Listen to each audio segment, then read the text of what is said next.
بەناوی خۆی گەورە و میهرەبان درود و ڕەحمەت برژێ بۆ سەر پێشەوای مرۆڤاتی محەممەد صلی الله عليه وسلم کە یەکەم پەیامی خوای پەروردگار بۆ پێغەمبەری خاتم محەممەد بریتی و لە ئیقڕا.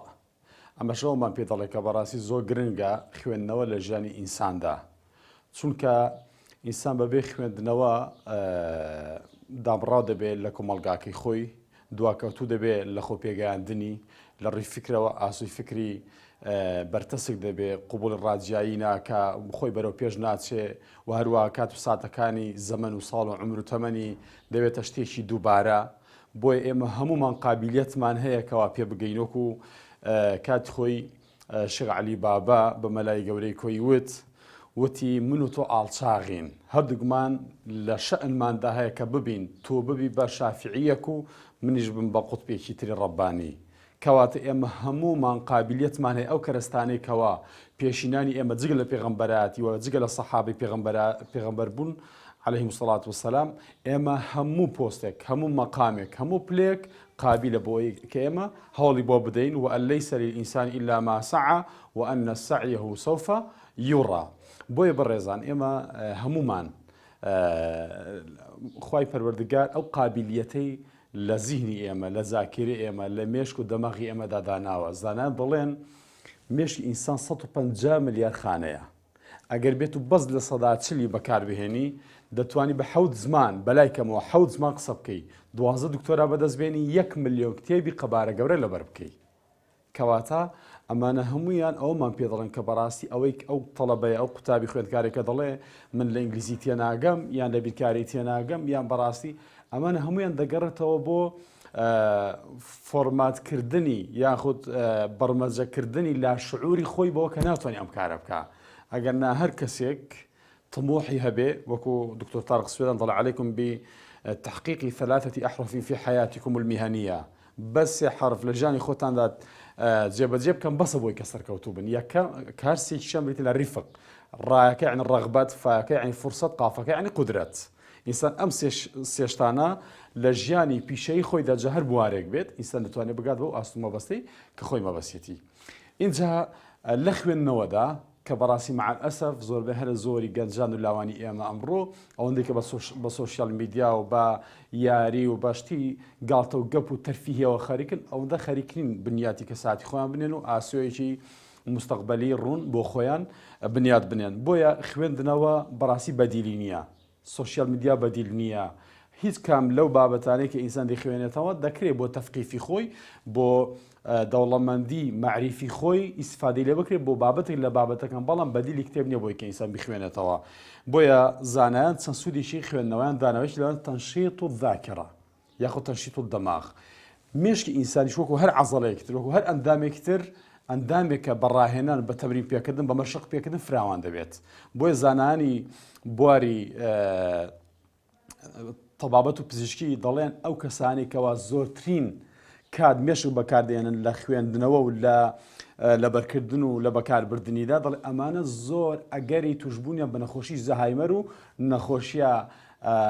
شەیخوخیەکان کە ئینسان لە ساتی بە ساڵاتچوونیداهێتی ئەمانە ئەو کەسانە دوورندەوە. ئەمە بە پێی دیراساتێک. اینجا ئەمڕۆ ژیان دەستەملانێ لەگەڵ هەندێک سیڕاع و ململانی کە بەڕاستی جۆرێک لە سیڕاعی نەفسی و جۆرێک لە تەوەتور و قەلەقی و ڕاڕایش لە ژانی نەفسی بۆ تاکو کۆی کۆمەلگا هاتوتە ئاراوە، بەتایبەت ئەوانەی کە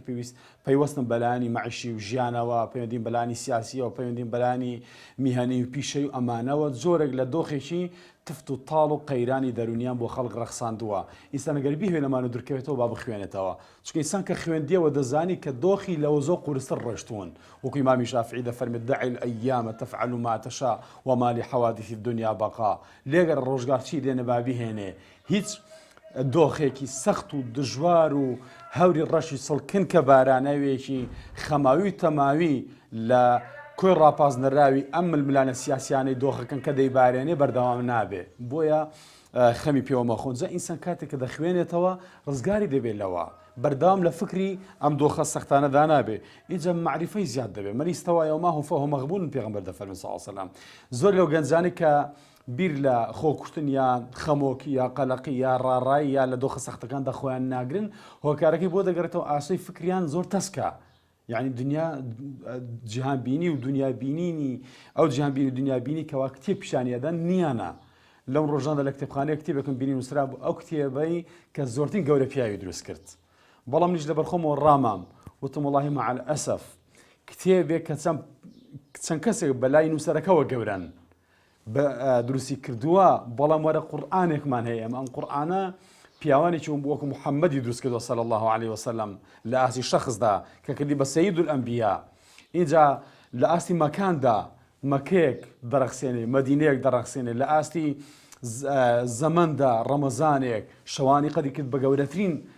هەر کەسێک دەستی پێوە بگری کات بە گەوری دەکات بەڵام ئێمە بەڕاستی لە پەیامەکەی خۆمان دووری ئەگەرنا نەکرد ئەم دۆخە سەختانەمان پێ قبول دەکرا بگرێتە بوو ئێمەی دەکردە کاراکتەرێکی گۆڕانکاری سەرەکی ئەم دۆخە دژوار و تفت و تاڵانە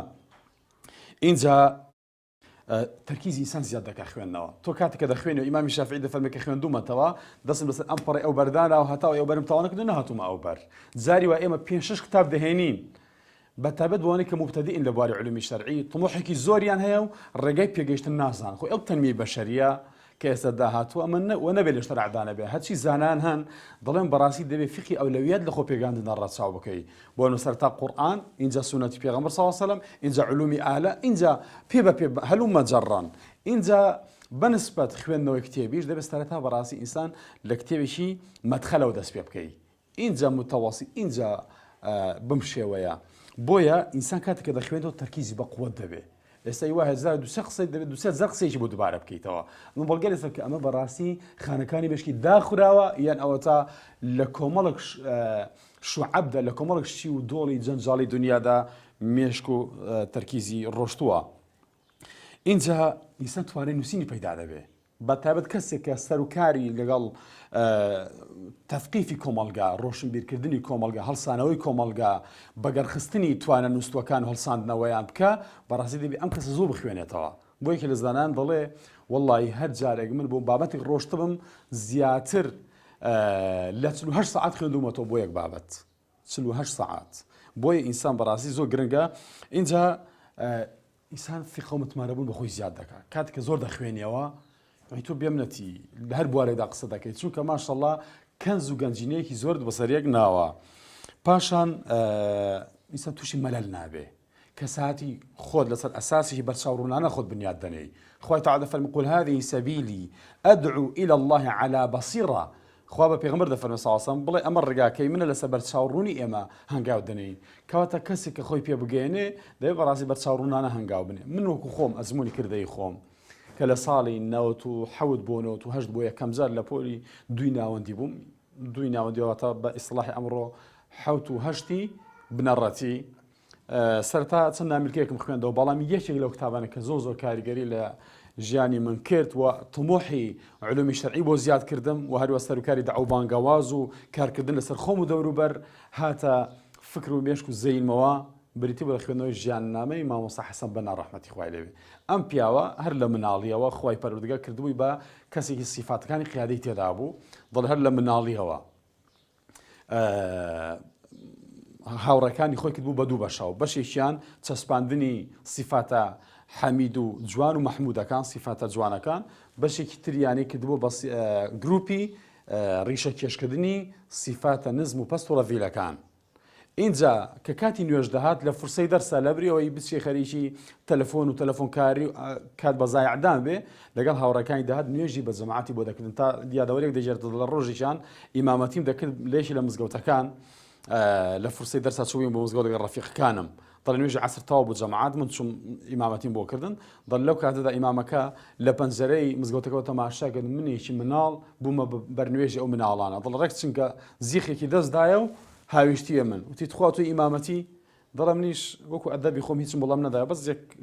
هینێکمێنە کاغەزێکمێنە لەسەر نووسی واصبر نفسك مع الذين يدعون ربهم بالغداة والعشي يريدون وجهه ولا تعد عيناك عنهم تريد زينة الحياة الدنيا ولا تطع من أغفلنا قلبه عن ذكرنا واتبع هو وكان أمره فرطا بڵێ ئاتەم بۆ نار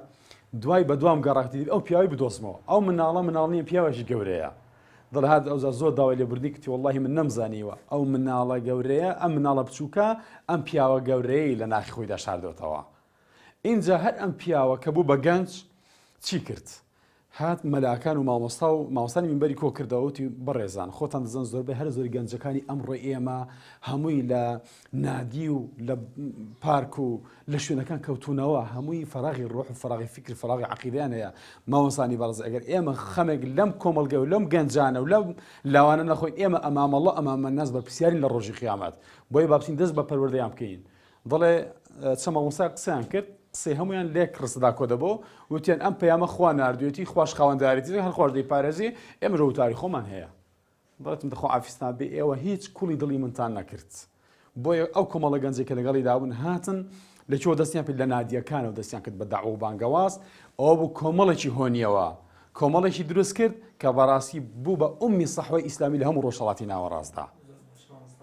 اینجا ئەم پیاوە گەورەیە مامۆستا حەسەن بەنا ڕەحمەتی خوای لێ بێت کە یەکێکە لە موجەدیدین بە کۆڕای زۆربەی هەر زۆری ئەوانەی کەوە خوێندنەوەی کردو لە سەکە ساعتیەکاندا تەجدیدی دینی کردو لە بەرجی چینیدا پیشانی کۆمەڵگەی دەهات کۆمەڵ و جیل و توێژێکی تازەی هۆنیەوە لەسەر ئەساسی چەند مەبادیئێک هەتا دەڵ ڕۆژگەم باوکم پێیوتم حەسەن تۆ تاکەی خەریکی دەرس و دەوردەبی بۆ خەریکی تەلیفی کتاب نابێت وشتی بابەجان تەلیفی ریجالم بەلاوە گەورەتە تاوکو تەلیفی کتاب ئەم پەیامانەی ئەو پیاوە کە دوای کردوونیە ئەم هۆنینەوەی ئەم گەنجونەوە نوێیانەی کە پێشکەشی کۆمەڵگەی کرد لەسەر ئەساسی ئەم پەیامانە بوون کە پێوتە مەجموع الرەسائل لێرەدا دەڵێتی دەڵێ پێویستە هەموو کەسێک کە خۆی بنیاد دەنێ خۆی دروست دەکات لەسەر چەند ئەساسێک بێت یەکێک لەوانە سەلیم العەقیدە صحيح العبادة حافظا لوقته نافعا لغيره مثقف الفكر قادرا على الكسب منظما في شؤونه مجاهدا لنفسه ئەم شتانە باز دەکات دەڵێ بەڕاستی پێویستە ئینسان لە عەقیدەوە بەردی بناغی کەساتی لە عەقیدەوە دەست پێ دەکات اینجا عیبادەتێکی تێر و تەواو اینجا ئاسۆفراوانی لە فکرە ئەوانەی کەوا بیری بەرامبەریان قوبوڵ نییە و فقی ئیختلافیان قوبوڵ نییە ئەمە کەسانێکی دۆگما و داخرا و لە دنیا کتێب دوورن پاشان دەڵێ پێویستە بەڕاستی ئەم عەقیدەیە و ئەم ڕۆشنبیریە ئێمە نەکات هەمبانەی معلومات دەبێبی لە بواری چیشە لە بواری عیبادەتە لە بواری عەمەلدا ئینجا لە بواری دەعوەدا نافعا لغەیریه دەبێت سوود بگەینی بغەیری خۆت اینجا دەبێت تەضحیە بدەی لە پێنە ئەو پەیامەی کە هەڵت گرتووە حتا تەنانەت ئینسان کە بەڕاستی من وەک خۆم کە دیریاسەی ژیانی ئەو پیاوم کە داعوم لا شیرن بوو پەروەردەم لا شیرن بوو اینجا سەرکاری کاری دەستە جەمعیم لا شیرن بوو کە بەڕاستی ئینسان بەتەنیا کەمە المەرء قلیل بنفسه كثير بإخوانه شەوانە و ڕۆژانە ئەم پیاوە لەگەڵ ئەم قوتابیانەدا بەردەوام سەرگەرمی ڕاز و نیاز و مناجات و دەعوە و بانگەواز و هەمویان گڵۆپێک بەتەنیاش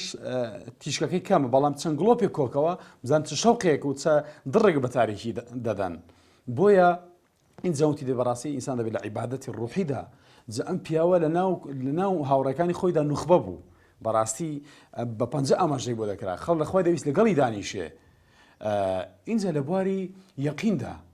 کاتێک کە پێگەیشت وتیان بیستمانەکە موئامەڕە لەسەر کوشتن و تیرۆرکردنت هەیە وتی ئەیە یەومەینی من المەوت ئەفیر کام لەم دوو ڕۆژ لە مەرگ ڕاکەم ئەو ڕۆژەی کە تەقدیر کراوە دەبێ بمرم کە هەموو دنیا حیمایان بێ هیچ لە وەزعەکان ناگۆڕێت چونکە قەدەری خوا نووسراوە لەسەرم کە مەرگە و ئەو ڕۆژش کە تەقدیر نەکراوە هەموو ئومەت بووم کۆ بێتەوە ناتوانین زیانەکەم پێ بگەێنێ ئەمە یەقینی اینجا عیبادەتەکەی دەڵێ لە سەرەتادا بەردەوام لەگەڵ خەتمەی سۆفیانی نەقشبەندی میسردا شەوانی سێشەمە و شەوانی هەینی بەشداری خەتمی دەکرد قەزدم ئەوەیە زۆر کاری دەکرد لەسەر لایەنی ڕوحی خۆی اینجا هەر بۆیش دوای هات ئەم مەجموعە الرەسائیلە لە دوای خۆی هۆنرایەوە بۆ ئەوەی هەر کەسێک کە دەیهەوێ ببێت بە هەڵگری